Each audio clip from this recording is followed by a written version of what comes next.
Alright, so here we got one of my swings from first year. Setup's pretty good, knee slightly bent, back could be a little more arched, but it's okay. In a pretty athletic position. Then we're going to take the club back and we're going to stop it right where the club's parallel to the ground. It's a little bit inside on the takeaway. Then when we get to the top, elbow's a little bit separated from the body, but the club's in a pretty good spot. Club face is slightly shut. Then we're gonna drop inside and stop at impact there. Right side's not really cleared very well.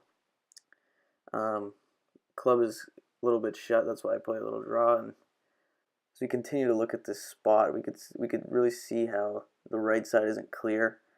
Kind of pushing up towards the ball instead of pushing away from the ball. That could usually cause a shank or maybe hit it a little bit off the heel.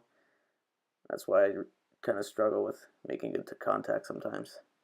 Then we'll watch the club release, hands kind of roll over, club goes out towards the target, and that's why I play a pretty big draw and kind of struggle to cut the ball if I have to. And now here's my swing from third year. Setup is pretty similar to first year.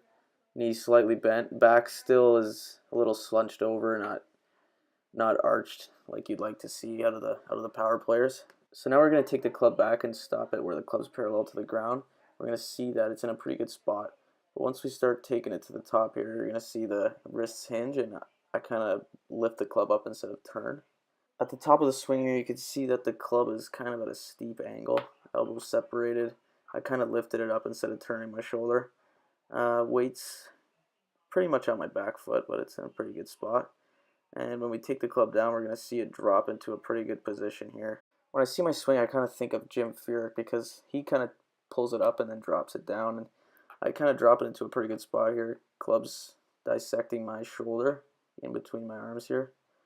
And then as we drop the club down on the ball, it's inside, swinging out to the target again, like my swing of first year, playing that big draw that I like to play. So here we're going to compare my golf swing to Phil's wedge swing.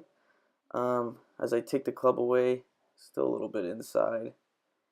And as I get it to the top, you're going to see Phil hinge his wrists a lot more than I do.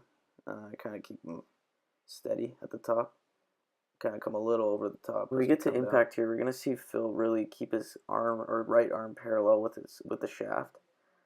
Whereas mine, I kind of flip my hands over. And as we finish up our golf swings here, we both drive into our right heel, finishing on our right side. It's pretty similar. In conclusion, I can say that my golf swings stayed pretty similar throughout all 3 years of PGM.